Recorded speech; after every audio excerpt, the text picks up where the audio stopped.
and I got rid of the countdown clock. I know you just started doing your countdown clock. Yeah, and I kind of stopped it this week too. Somewhat was good, somewhat. I mean, I'll maybe bring it back sometimes. I don't know. It's good and bad. Yeah, I wanted it initially because I just really wanted to build up that live stream, but then it was just such a pain in the butt to get started, and you know, Yep. not everybody. I don't know.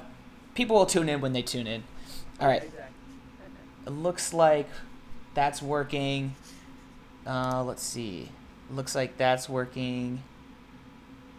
Okay, I'm going to do one more thing here. I'm going to connect.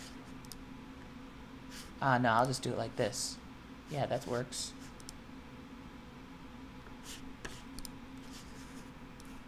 Let's go live. Okay.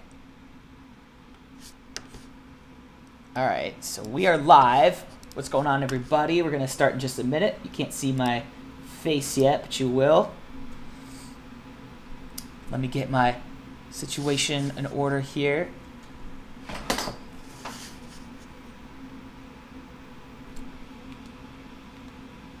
You know what? This is what I'm going to do. I'm going to start it a little bit differently today. Ladies and gentlemen, without further ado, I present to you... What's going on, everybody? Welcome to another episode of Live with Wolfman. I am your host, Jacob Wolfman. Whoa. And this is a show about all the things that I'm interested in and you're interested in, martial arts, media. Today, we are talking with the one and only Jeff Doss. He is the most frequent guest of the Live with Wolfman show, and for good reason. Jeff is a good friend of mine. He's the president of NBL. He's a school owner. He's a tournament promoter, and he's still an awesome competitor who, when he decides to compete, he just goes out there and kills it every time. Let me get my notes in order. Today, we got a cool show. This episode is basically, we're going to be picking through Jeff's brain because he's got a lot to say, and we're going to be talking about how to build a successful sport karate program at a martial arts school. So if you're a school owner, this is one that you definitely want to pay attention to, especially if you care about competition and all the fun that goes along with that. And if you're a competitor, this is something you might want to pay attention to as well. Maybe one day you're going to own a school, or these are some tips that you can do if you're in a leadership position at your school. But in either case, it's going to be good stuff. Later on, we're going to be talking about the Grand Slam Open. And then stay tuned, because as soon as this show's over with, we're going to switch gears, and Jeff is going to go live in the NBL page, and he's going to be doing, well, I'll let him explain it in a minute. But until I get Jeff on the show, I need you guys to share the show. So please go ahead and hit that share button, drop the floating hearts, let's get some comments going, let's get some more people in here, and let's have a good one. As you know, if you're a loyal member of the Wolfpack, these shows are less and less frequent. This is only, I think, the third show of 2018, so they don't happen all the time like they used to. So when they do happen, I want to make sure that they are totally worth your time. So please tune in right now, and we'll make this legit. Let me get my notes. I need to follow my own advice. I also need to share the show. So while you guys are hitting share the show, I am also going to do that as well. Share it. Let me share it to... where should I share it today? Well, definitely... Well, duh, Live with Wolfman. Let's share it to... Am I part of this group? Let me see. NBL. Yeah. All right, I'm sharing it to the NBL group, too. Why not? All right. Let's see if I can get... Let's see if I can get the man, the myth, the legend to actually appear on the show. Now, I got to say, before I present Jeff on the show today, I am working really hard not to mess this up. If you have paid attention to the show, you know that there's always some technological malfunctions on my end when I bring Jeff on the show, and he's always muted. So I'm going to need your help today, and you're going to have to let me know if you can actually hear Jeff. All right. What's up, Jimmy, Mark, Sylvia, Richard Osborne, what's going on? Adam Parker. Adam Parker's a new Skull owner and competitor. Awesome. Tammy, Jason, my Wolfpack are tuning in. I appreciate it. All right, let's get in the man, the myth, the legend, the president of the NBL, the guy that can kick better than almost any competitor in the world today. Give it up for Mr. Jeff Doss. Oh! Sir, you are live. All right, welcome guys. Thank you for having me back. This is what, my third, fourth time? This is number 3. You are the Three. one and only person to be on the show 3 times, I think. right. Well, Adam Kiefer might have as well, but I don't know if we're going to get to a 4th with that guy. I don't know. He's busy. He's busy. If he stopped wearing all Bears gear, like he might come on the show. That's busy. Yeah, he's hustling. All right. Can everybody hear Jeff all right? Drop some hearts if you can hear Jeff. Give me some wows or something. I just needed some sort of feedback because I'm a little self-conscious because it never works every time I have Jeff on the show. No, it's on purpose. It's a conspiracy. No, it's just that I'm not very smart. All right. All right. See, I don't know if Bobby's being serious or not. So. Can't hear Jeff Doss. Barely. All right. Barely hear him. Very quiet, just about. Let me try this. So. Okay, I made myself quieter. I think I maxed out the amount of volume that he can do. I'm gonna try one thing here.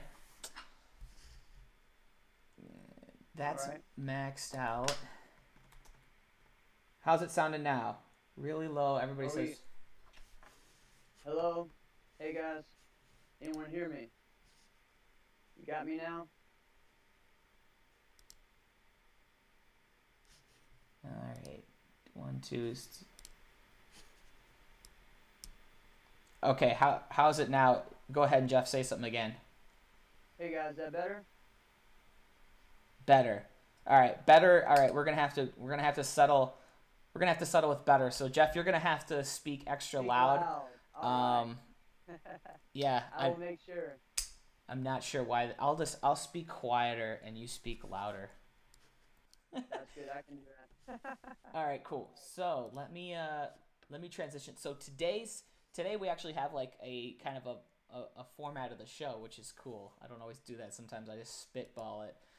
Today we're going to be talking about a top 10 list to build a successful sport karate program.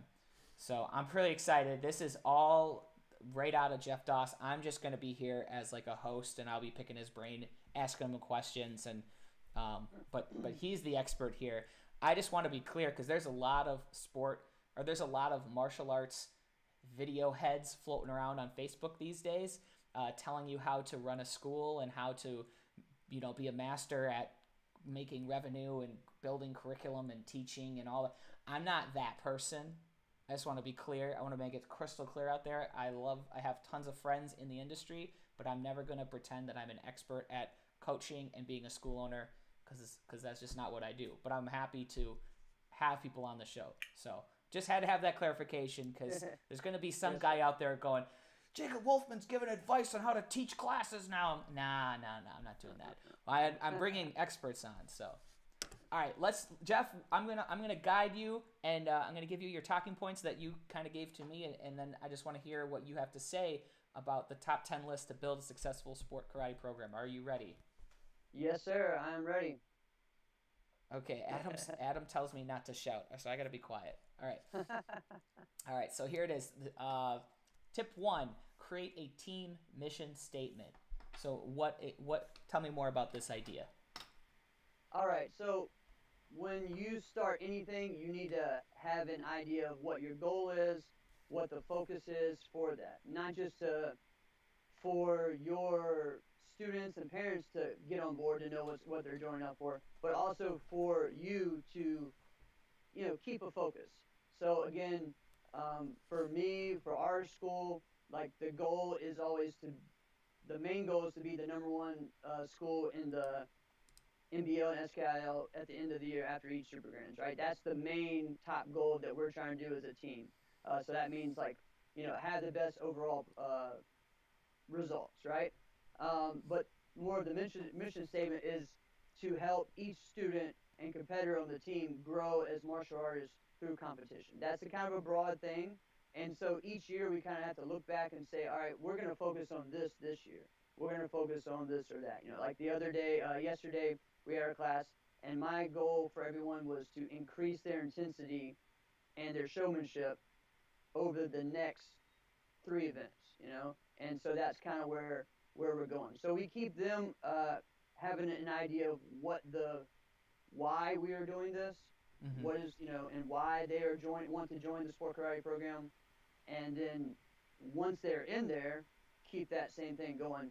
It'll help build a successful team, not just in results, but as a good way to motivate your students to do more than just the basic program.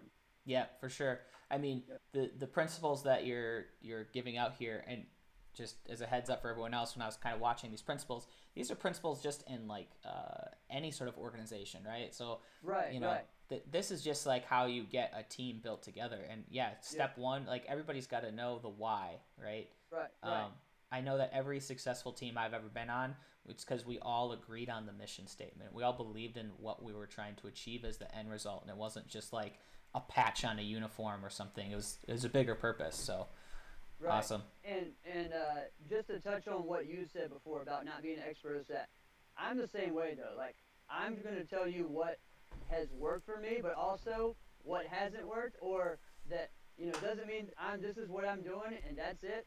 Like I find ways and I find flaws in the system all the time, and we got to keep evolving and getting better.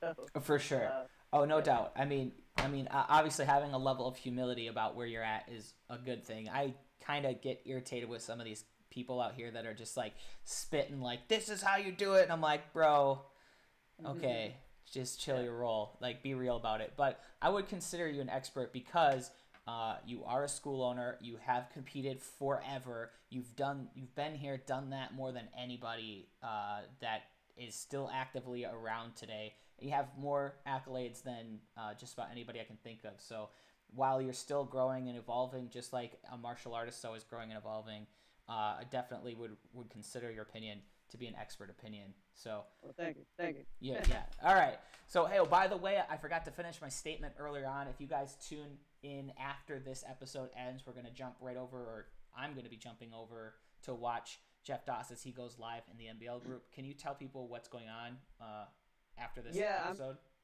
I'm going to pretty much do my, not pretty much, I am going to do my NBL USA presidential address. So, what I mean is just kind of tell everyone what my focus is, where I'm at, uh, address some of the things that, people try to bring up or whatever, and just let people know, hey, this is what I'm doing, and this is what we are doing, and let's get on board.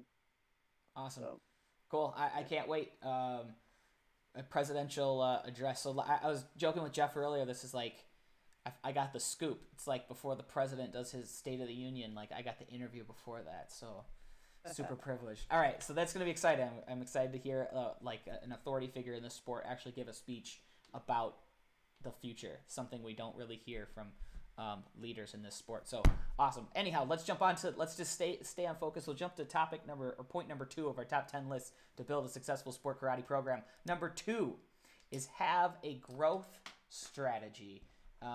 You also mentioned in your notes about limiting your numbers, but it was too big of a Right. bullet point. So what Yeah, exactly yeah. do you No. mean? All right. So, have an idea of, again, if you're starting a brand new one, let's shoot for maybe 10 people max, right? You don't Mm, want to go in and just be like, next thing you know, you have 40 members and you have no way to focus on each one growing individually. So it needs to be a combination of the team growing together, but because the team's growing together, each individual gets better as well. So having that growth strategy of knowing, okay, let's start with 10, or maybe even start with 5, and then build to 10, build to 15, build to 20.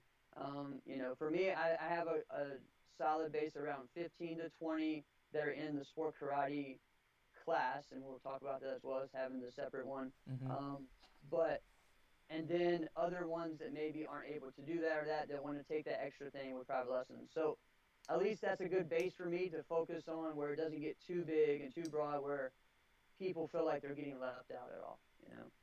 You have to have the staff to be able to do that too. Other coaches and help and black belts. So that I just think from the beginning, have a good idea of where you want to go, and again, like everything, 5-year plan. So Awesome. A 5-year. Okay, there you go. Write that down. 5-year plan if you guys are taking notes. Well, I got a question for people that are tuning in right now. Are you part of a team? If so, what team are you part of? Are you a school owner? Do you have a team? If so, like, what's your school? What's your team? I want to know a little bit more about the crowd, right, the Wolfpack as well. So that's cool, guys. Start easy. Well, not easy, but like have realistic limits and expectations so that you can achieve the results you're looking for. Don't just like my whole school is on the team now and then it just yeah, blows out of the water. right. All right. So top 10 list to build a successful sport karate program. Number 3, find a sport karate coach or mentor. Right. So again, we always talk, especially like school owners and stuff, about it's great to have a mentor. You need a mentor for this and that. You know, us as the instructor are usually sometimes the student's mentor, but we need to feel that same way when it comes to the sport. When I started my school and my sport karate team, I went straight to who I was around a lot in sport karate and in NBL. Corky Sykes was from Strike Force in Georgia. He had the biggest and best and most successful team in the NBL at SKIL, and he was like my mentor. And to help me kind of figure out the way to do the class and the way to set it all up and the things to focus on. And that was a great thing for me. And then it ended up being where not only were we he was my mentor, but we became, kind of like rivals. Our schools were competing head to head for the top spot. Awesome. But it was more for really the way a lot of my students thought of it was they were more like our sister school, because there was a friendly type of sportsmanship there, competition there, and Yeah. that's what I think we all need. We all need someone else to go to um, for advice and to get going. So Yeah, and I think that's one of the points that you're gonna hit on later is the idea of like this sport is really you're competing against yourself more than you're competing against someone else when you go to these tournaments. So right, there's no reason to have like a Cobra Kai mentality Karate Kid right, thing. Like you can still exactly, be friends and compete against each other in the ring. right, And it is interesting. Like a lot of the kids and athletes forget that the coaches need coaches too. There's yes, always somebody to learn from. All right, let's move on. Number 4, train right, well-rounded competitors from the ground floor. I totally simplified the one you said, but yes, it's of the course, main. yeah. That's the main idea. Yeah. So again, not every person that comes to my school is going to be a forms champion. Wait, what? Not everyone? Not everyone is going to be a forms champion. Guess All what? Some right. of them can be fighting champions. Some of them can be weapons champions. But they're Some all. of If them, they walk in the door at Jeff Doss's school, they will be a champion. That's what you're telling me. right, right. Okay, No, good. but a champion in life, though, and I think that's what we got to make sure we're focused on, is that we got to be able to help each person grow in the way that they are, able to. And so one of the things, again, is having, if you aren't, say, the best at a sparring program, again, get you a mentor to help you build a program. Uh, Go to seminars with your students. Don't just send your students there unadvised, or you don't just go. Go and also participate. I go to a lot of these seminars and I do the seminar. You can ask Jack Felton, Jody, Gina, all of them that I've been to. I go and do it. I don't sit and just watch. I do it as well. That way, I know what is working on, and that helps me understand, how I can implement that with my students. Because not everyone is going to be, not everyone's going to be this or that. I think it's also similar to building like a demo team. You want all your people to kind of understand like all the weapons, right? Mm. Because when you do a demo, you want everyone to do a little bit of each thing. And so I think it's the same thing with the sport karate program. I mean, I want everyone to be the best they can and challenge themselves. So if I don't offer that those options for them to be a better fighter, or even if they want to do breaking, I have an open mindset, and I guess what, me and the and that student will find a way to make it happen. That's So, awesome. And yep. I mean, philosophically, I totally agree with what you're doing. This point, though, is very contradictory towards what I see most competition teams doing. You're Right, either part of a forms team or you're part of a fighting team, and there's not very much diversity, or like a mixture out there. It's right. Jacob, one of those things though is most of those teams that are like that are like teams first. They're not schools, right? Um, mm, Now, I mean, or they start getting people from outside or whatever, and that's their focus. Um, I mean, again, most of my people are probably better at forms.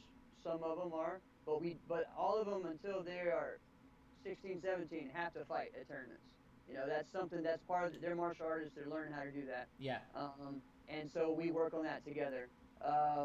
Same thing though, like Mike Welch, yes, he's known as a sport karate forms competitor, weapons competitor, but his people still fight. yep, And so that's where I'm talking about as far as that goes.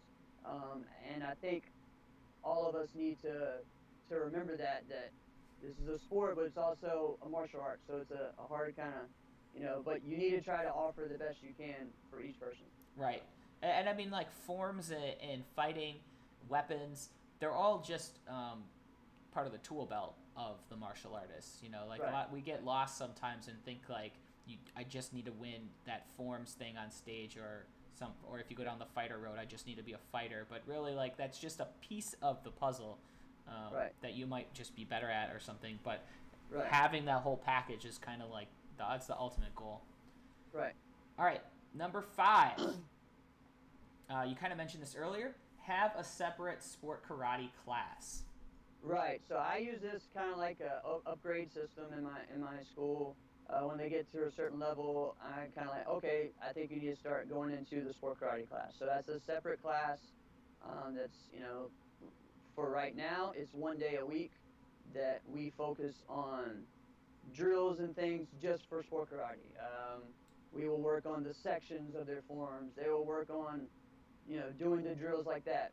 One week we will work on maybe tricks. One week we'll work on stances. The next, like yesterday, we worked on facial drills, on looking in the mirror and how to make a mean face and hold it, and just things like that that people I see where my competitors are lacking at right now. Hmm. So I want them to focus on that. So Yeah. does that class for you, does that change depending on, like, does it evolve as the sport evolves? Right, yeah, exactly. I mean,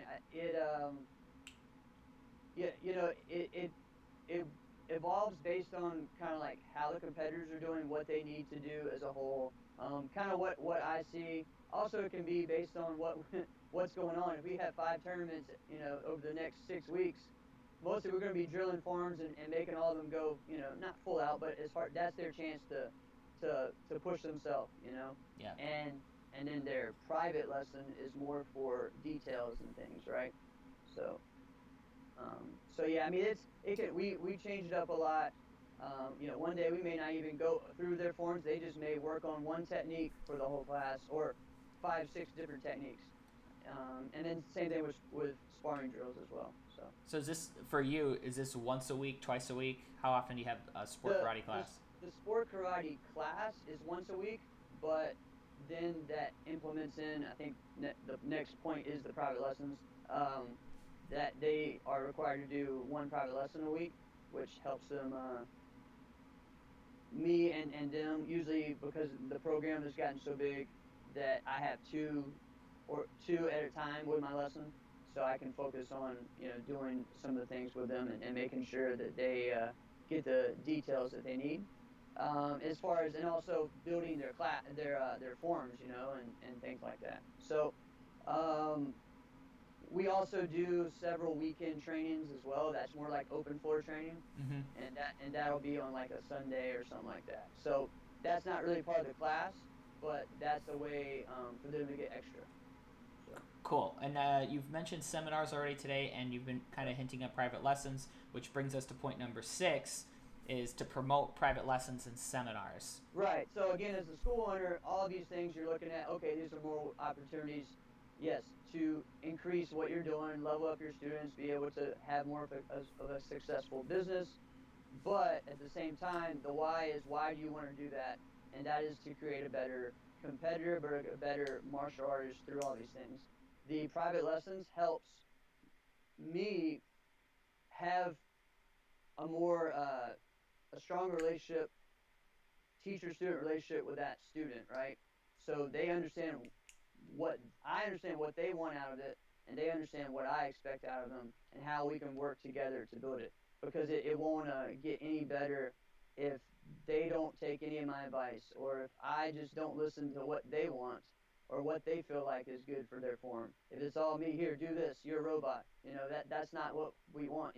I want them to grow, so that way they can start making their own creative forms and things, or add in some ideas as well, because they're not going to be able to teach someone in the future for the team if they don't know how to do that themselves, right?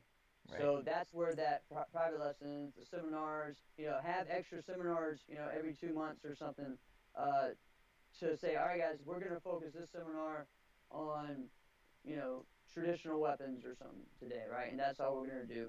And that way it gives them some extra ideas on that. So, or we're all going to go to this seminar by Gina Thornton together. There's things like that we've tried to do.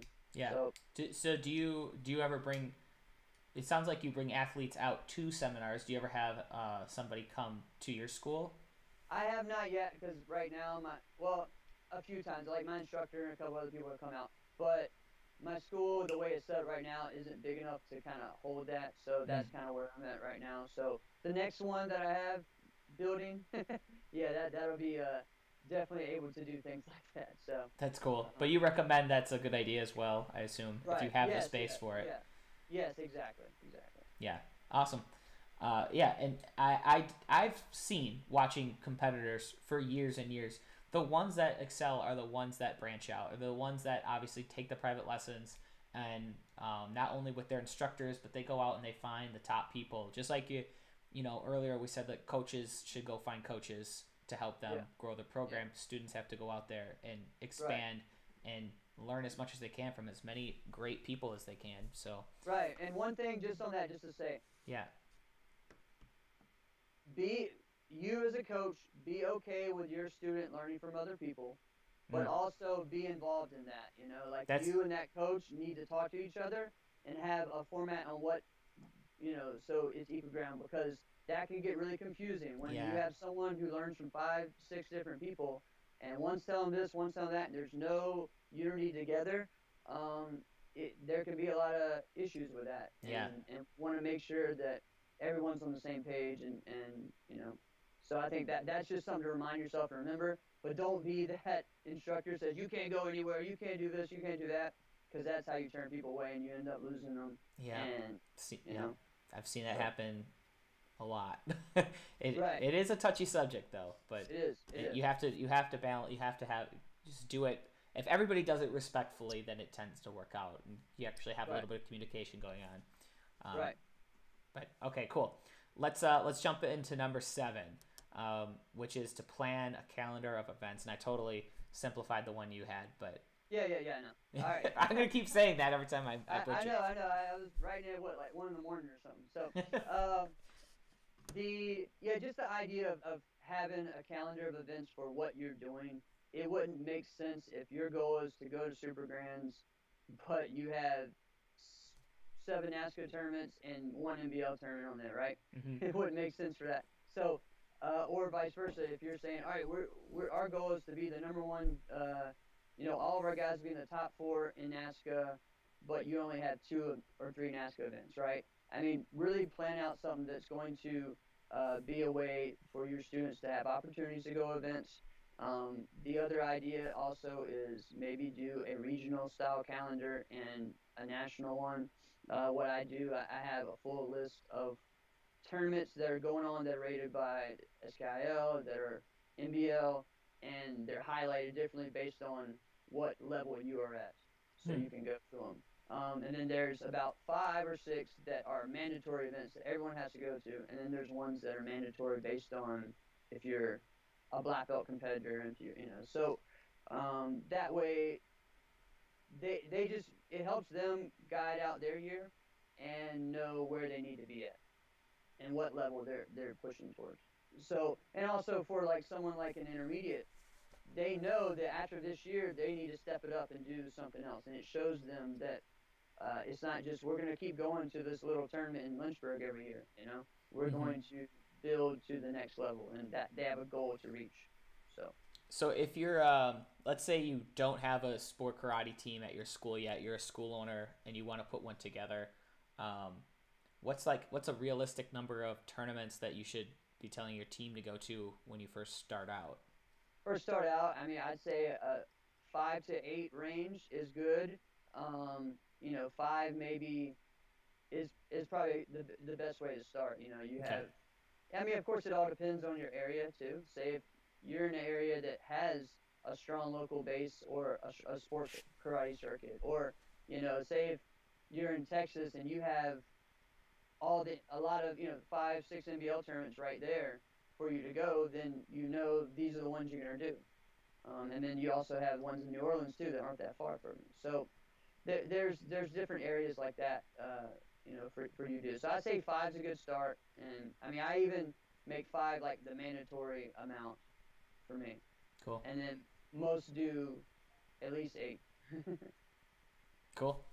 All right. I was just curious because I know there's a couple people in here that are kind of getting on the ground floor, and you were talking before like from a seasoned guy, like, oh yeah, I have a list of all these tournaments, the different levels. I was like, okay, that's really advanced for the. No, it is. No, you're right. And I guess for me when I started, actually we did a local circuit first, and I just gave them the calendar for that circuit, and that was how we did it. And then the next year it was, okay, now how am I going to start implementing these bigger events into that? So, yeah. Cool. I understand. All right, so let's go on to number 8.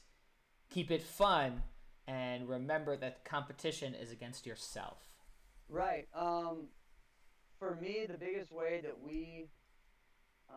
my students have grown and enjoyed this sport is because they focus on the friendships that they have learned, that they have had and built across the way, not just within their team, but with all the ones they compete against. And that's what's great about the sport. It's one of the only ones where you can cheer on the person you're competing against for first and second, and that's perfectly fine. And as your class, just like, yes, it's more of an intense class, but still keep it fun. Still try to keep it to where it's enjoyable and not just the same thing all the time. And I catch myself all the time being like, all right, I'm so focused on, we got this event, let's section. That's all we're doing. All right, drills. All right, and that's it. Instead of keeping it fun and changing it up some. So we all have to understand that. So what's something you do that keeps it fun? Well, so again, yesterday, it's fun, but also it was kind of, let's see how to say it, intimidating for some that aren't very good at the facial expression stuff or don't want to get out. Yeah. Everyone get in the mirror and start smiling at yourself. Now start making the goofiest face you can. Now make your mean face. Now start doing it with the ki. And I always kind of say, all right, it was really easy for you to make that goofy face, right? So what's the difference in you making that mean face or that intense face? There shouldn't be, right? You should be able to do all of it, right? And so those are things like that that kind of make it fun. Okay. The other thing sometimes we're just, throw the mats up. So like, all right, I don't care what, if you are a kicker, flip, I don't care. We're all working cartwheels today. Even though you know how to do all the stuff, we're working this, it may be basic, but it's something fun for them just to come back and, and even the ones that aren't, they all help each other out and things. And sometimes too, I make it to where I'm not the only one not judging, but like giving tips where the kids are interacting with each other and helping each other. And that's an important thing. Okay, cool. That creates the team environment as well. So. Awesome. So I heard you say, switch it up, do something different that's not normal part of training once in a while. And then I also heard you say, like, give some sort of leadership position to each other so that the they can help each other grow. Exactly. That's definitely a strong sense of empowerment there, right? Right. Exactly. I noticed like during my days when I was actively training, I leveled up the most when I taught others. Yes, sir. Yes, sir. And there's something magical to being able to teach other people, and then in turn, I don't know, you get held accountable or something, but you suddenly seem to get better. Yeah. Oh, yeah. You do. I mean, my best years were after I opened my karate school. So. All right. So let's move on. Are we good on 8? Was there anything else you wanted to mention? I cut you off at one point. I'm certain it's okay. Okay. All right. Cool. So number 9 is to educate the parents. Yes. So this is always a tough one, and because we get so caught up in teaching the kids, and they're the ones doing that. But it's important to have parents that know the rules, know what's going on, know how it works, and then have parents, like those parents, teach new parents and teach the other ones. And, one of my goals is to have like an NBL certification program for karate schools. And part of that would be that, like helping. I think every parent needs to learn how to scorekeep. I think that all of them need to learn how to maybe even run registration in a tournament. So that way they understand how it all works. When you come in and you hear that parent just complain because something didn't go right or something, or why did this happen, why did this happen, who hears that first? Their kids, right? So that it adds another negative thing to their kids enjoying competition or coming away from that tournament with a positive attitude. And I think the more that the parents kind of understand the stuff, they know that, hey, mistakes happen, and understand, well, maybe, what, maybe I should have helped and stepped up this turn, and I don't want it to be like we all should be doing everything, working every turn. That's not necessarily what I'm saying, but we can all understand how it works. Right. And yes, I mean, parents have to share the knowledge they have, but I think the biggest thing is push positivity, you know what I mean? And because the parent doesn't understand it, then the kid's not going to understand it. Yeah. And so a lot of that goes back to the instructor. I hear a lot of similar.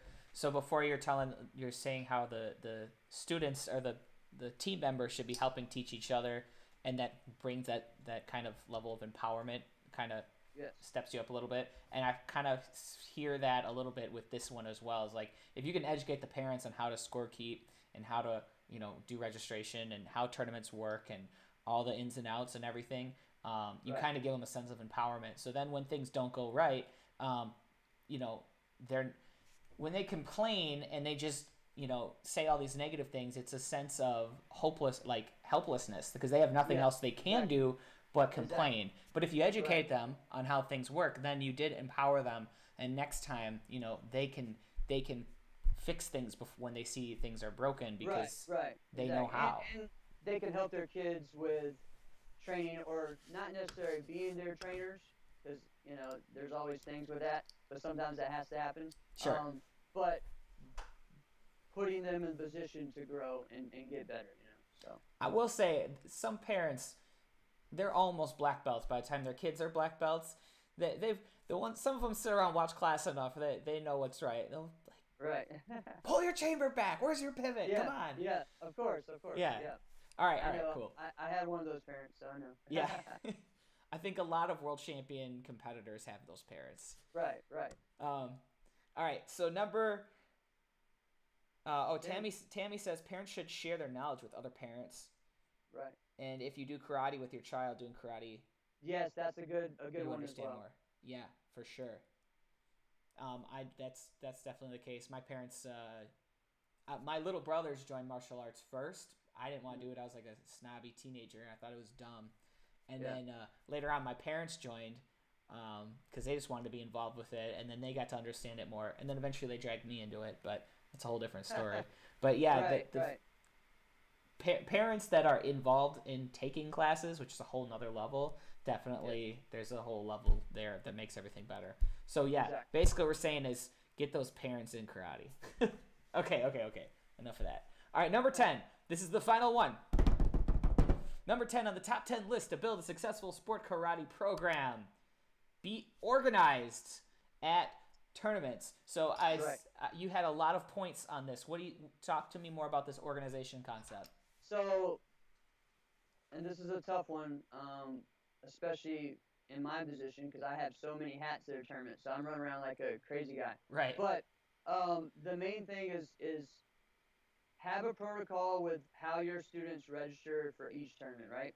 Either if everyone's gives you as the instructor the papers, or okay, here, go online, register, send to me so I know what's going on, and then we'll send it all together as a group.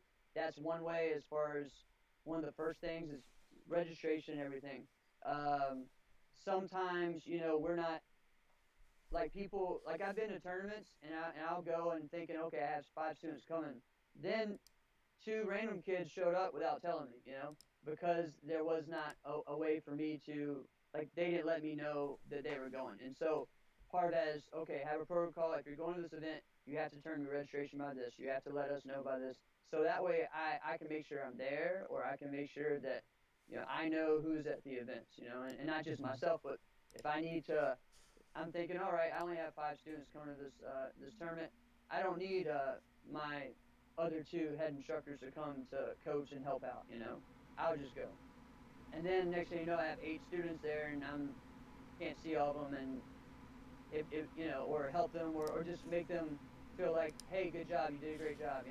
That's all they really need is that encouragement. Sure. So that's just one way as far as being organized. The other thing is, of course, we can all say this all comes with everyone having the same uniform, everyone having T-shirts, things like that. And as far as for an instructor and a school thing, that's another way to add more to your value and more value to your program, and more things for you to increase.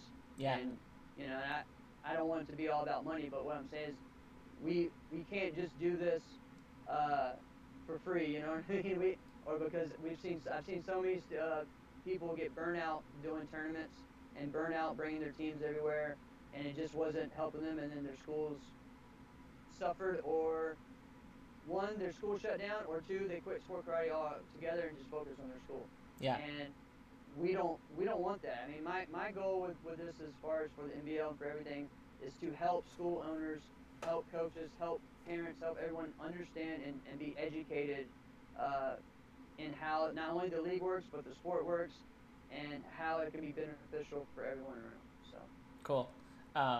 This, when you were going off talking about all the different ways to be organized, it made me think back again when I was going up through the ranks, and again this goes back to number 9 you had about the educating the parents and kind of like empowering them to take a step forward. And I think that and being organized can actually go hand in hand. You can definitely rely on the parents to be your organizational structure. My competition team, all of the parents they were best friends, because we would go and hang out after training time, and like we were like a family. And the parents even had their own competition team. They called themselves Team 12 Ounce, and awesome. They had a nice 12-ounce bottle of beer as their logo. Probably it was a Wisconsin thing, okay? But of course, was great. It was great. Only in Wisconsin or Canada. Wisconsin. But another thing they did is they had they made, I think they worked with our school to do it, but they made custom shirts for everybody, and everybody on the team wore bright orange, like crazy bright orange shirts. And the reason we did that is so that when we were at a competition, we could easily spot each other in the crowd because our shirts would be glowing. And we just had cool things like that like brought our team together. And I think, if you rely on the parents to help you with that organizational thing, I think that would go a long way as well. So right, and a lot of that. I mean, there's so many other things going on with team fundraisers, things like that. Have a parent or 2 parents that pair up, and that would be them doing that. And I mean, that's not always the easiest thing. That's tough sometimes. But like focus on that kind of stuff. Give people more not just a job, but maybe even a title or just responsibility. Yeah, I think you'll find personally that if you have a great team and you have some hardcore students on that team, those parents want to help. They'll just Exactly. ask. They'll beg to find a way to help. Exactly. Yeah, Exactly. So, cool. All yep. right. So that's the top 10 list to build a successful sport karate program. I was going to say that's our list, but this is totally Jeff Doss's list. I'm just here kind of as a soundboard, helping him guide him along and stuff. So before we end show, I want to switch topics real quick, and I wanted to bring up the Grand Slam Open. Grand Slam Open is April 20th and 21st in right outside Richmond, Virginia. Good job. And Jeff is, well, I booked the tickets, man. I had to memorize that stuff. Jeff Doss is the creator of the Grand Slam Open. This will be my third year going out there. Awesome. And well, I'll get to that in a minute. But what I like about this tournament is that it's not afraid to be different. Every year you try to do something a little bit different, a little bit new. You have really unique trophies. Or medals in the past. Yeah. I don't know if you still do it, but I know like one year you had it was almost like a puzzle piece, wasn't it? It was like one Yeah. medal fit with like another NBL Yep. medal, and it kind of Yep. created this like thing. Yeah. The grand champions, you guys that you give out with gumball machines, like Gumball machines for the juniors, junior black belts, and belt buckles for the adult black belts. And then we do the big championship belts for the underbelts. And I'm working on another idea for the new grand champions because we're working on divisional grand champions this year for yeah. some of the things. So I just more and more just fun. You know what I mean? I mean I want people to have fun and something that maybe they never have gotten before. So And I think you've started a trend because I've seen this yeah. now kind of carry out into other tournaments. Like the Infinity Nationals, they give away these like crazy not deer, but zebra heads that glow. Yeah. They have glowing Yeah, lights, and like It's that's awesome. Yeah. like really interesting trophies and giraffes with bowls of candy in them and stuff. And like Yeah. the Memphis Open that happened a few weeks ago, the winners With won the guitars. That was awesome. Yeah. Yeah, the Arkansas Open, which another tournament I'm going to be heading out to in a little bit. I don't know if this is public or not, but sorry, Joey, I'm saying it. His grand champion trophy is going to be the fist from Avengers with the Infinity yeah. Stones. Yeah, I saw that. He put it out there last week or something. I wasn't sure if it was in like a private. I don't know where it was, but I saw it and I was Oh. like, "What?" Because his tournament is the opening weekend of Infinity Wars, and so he just was like, "What's a creative thing I can do?" So Why not? Right? I think it's awesome. For years and years, it's always been the trophy with the bad sidekick, thing, and like doing something different and making it fun and being like just not afraid to kind of like take a step forward in a different direction. Who knows if Right. it's right or wrong, but just taking a step forward and see what happens. And so far, a lot of the risks is what they are. A lot of the things you've tried have seemed to have done really well. Right, and one of the important things for me and what I've seen in sport karate is we not saying we give too much. I don't think we give too much to the juniors. People say that too. We give them too much. No, we need to give them something great and then give them something different when they move up to adults. And same thing for underbelts. Give them something great, and then give them something just as great when they get to junior black belt. Give them something just as great when they move to adults. But it's different. It needs to be different. So that way they didn't say, "Oh, well, I've already won 5 gumball machines as a junior. Why am I gonna win 5 as an adult?" Like right. give them some. Like it's Switch it gonna. up. Right. Yeah, Keep yeah. it It needs to interesting. be It needs to be that level. And that was something I always liked about like the Diamond Nationals used to do that. You didn't get them as juniors and things.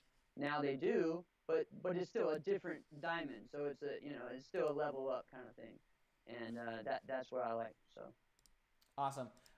Is there anything special that you got planned for GSO that I don't know about or haven't mentioned? I I got so many things. I get lost on how many things we have, but we have 2 seminars this year. Joey Castro's doing the traditional form seminar, and um, Willie Hicks and Regina Thompson are doing a sparring seminar. That both of those are on Friday. Then we go right into our open weight, junior open weight division, and which is always action packed. Then all the teams is at 5 o'clock. Team forms, team fighting, all that, and then at 6:30 we do all the grands and I'm sorry the weapons and things. So it's just pretty cool. There's so many different we're doing different types of grand championships this year for NBL, and something that I'm trying and seeing. And you know what, if it doesn't work out, then I'll change it and work on it to make something better. But I Right. think it gives more people opportunity, and it breaks it down a little bit to uh, I think the best way to get the best people in the finals, but also give everyone a chance. I feel like, So and it's cool. that's something you're gonna be talking about in the State of Yeah. the Union address here in a Right. minute. Okay, cool. Right. So I won't go too deep into like what you're doing for NBL because Right. you'll just explain that in a minute. Yes, sir. But before we end the show, I also wanted to mention the fact that I'm going to be out at Grand Slam Open. It's a big reason why I want to have Jeff on the show, just so we could get a little bit hyped about it. Yes. Yes. This is going to be one of my first public appearances with Marshall Studios. Ooh, All right. there's the logo. What? It's real. That's awesome. So one thing that I'm going to be doing with Jeff, just kind of as a way to get the name Marshall Studios out there a little bit more and to give back at his tournament because I really support it.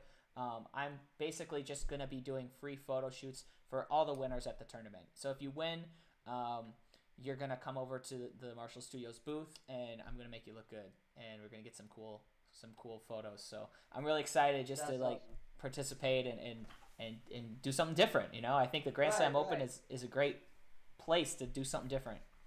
Thank you. I appreciate it. Yeah, I mean, and we've done that so many ways, not just the awards, but the divisions and stuff.